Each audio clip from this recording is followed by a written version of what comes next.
আমাদের এই লেসনে আমরা শিখব যে অ্যাডোবি প্রিমিয়ার প্রো ওপেন করে কিভাবে আপনারা কাজ শুরু করবেন। তো চলুন অ্যাডোবি প্রিমিয়ার প্রো ওপেন করা যাক। আমি ইউজ করছি অ্যাডোবি প্রিমিয়ার প্রো 2015। আপনারা চাইলে 2017 ইউজ করতে পারেন, কারণ 2017 এবং 2015 এর মধ্যে অনেকটাই মিল পাবেন।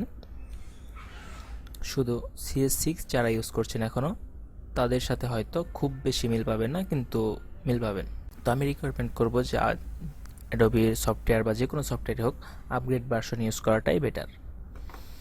অ্যাডোবি প্রিমিয়ার প্রো ওপেন হওয়ার পর আমরা যে ওয়েলকাম স্ক্রিনটি দেখতে পাচ্ছি, এখানেও দেখুন যে নিউ এর মধ্যে প্রজেক্ট এবং ওপেন রিসেন্ট কিছু অপশন আছে। যে এখানে হচ্ছে যে নিউ হচ্ছে যে আমরা যদি নতুন কোনো প্রজেক্ট নিয়ে কাজ করতে চাই, যে নতুন একটি কাজ শুরু করব, তাহলে নিউ এর প্রজেক্টে ক্লিক করব এবং ওপেন রিসেন্টে যে অপশনগুলো দেখতে পাচ্ছি, এটি হচ্ছে আমার আগের যেই কাজ করা, মানে আমি রিসেন্ট লাস্ট যেই কাজগুলো করেছি অ্যাডোবি প্রিমিয়ার প্রো দিয়ে, সেই প্রজেক্ট ফাইলগুলো এখানে দেখাচ্ছে। আমি যদি ক্লিক করি তাহলে আমার আগের যে প্রজেক্ট ফাইলগুলো আছে সেগুলো ওপেন হবে এবং পুনরায় আমি সেখান থেকেই কাজ করতে পারবো। তো আমি যেহেতু নতুন করে একটি কাজ দেখাবো আপনাদের, সো নতুন একটি প্রজেক্ট আমি ক্লিক করতেছি এবং নতুন কাজ শুরু করব।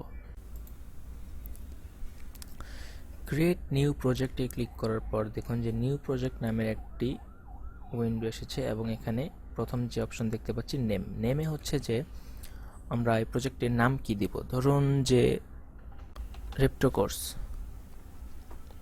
এই প্রজেক্টটি নিয়ে আমরা যে কাজটি করব, এই প্রজেক্টটি আমরা কোথায় রাখবো, কোন ফোল্ডারে রাখবো আমার কম্পিউটারের, সেই লোকেশনটি এখানে দেখিয়ে দিতে হবে। তো আমরা ব্রাউজে ক্লিক করব এবং আমার কম্পিউটারের যেই ফোল্ডারগুলো আছে আমার ইচ্ছা মতো আমি একটি জায়গায় রাখবো। আচ্ছা, Adobe Premiere Pro course lecture, এই ফোল্ডারটি আমার আগেই করা, তো আমি এখানেই একটি ফোল্ডারে রাখছি।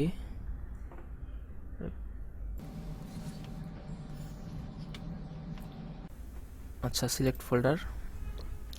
তারপর হচ্ছে দেখুন যে লোকেশন গেল, এখানে জেনারেলের মধ্যে কিছু option, video rendering and playback renderer, এখানে দেখুন ক্লিক করলে দুইটি অপশন আসছে। যদি আমার কম্পিউটারে কোনো গ্রাফিক্স কার্ড না থাকতো তাহলে শুধু নিচে যেটি আছে mercury playback engine software only, এটি দিলেই হয়ে যেত, শুধু এটিই থাকতো, অন্য কোনো অপশন থাকতো না। যেহেতু গ্রাফিক্স কার্ড আছে সেহেতু আমার গ্রাফিক্স কার্ড যেটি সাপোর্ট করে, যে ব্রেকেটে দেখতে পাচ্ছি লেখা কোডা সাপোর্ট করে, এই জন্য এই লেখাটি চলে এসছে। আমরা এই অপশন দিয়ে রাখবো, তাহলে আমার যেই গ্রাফিক্স কার্ড আছে এটি দিয়েই এই ভিডিওটি রেন্ডার হবে এবং খুব ভালো স্মুথ আউটপুট পাবো আমরা এবং কাজ দ্রুত করতে পারবো। তো ভিডিও ফরম্যাট, টাইম কোড, এখানে দেখুন যে ভিডিও ফরম্যাটের টাইম কোড, ফিট, ফ্রেমস অনেক কিছু আছে, আপনারা টাইম কোডেই দেবেন। আমরা যেহেতু ভিডিও প্রত্যেকটা টাইম কোডে কাজ করব, এটি বেটার আর কি।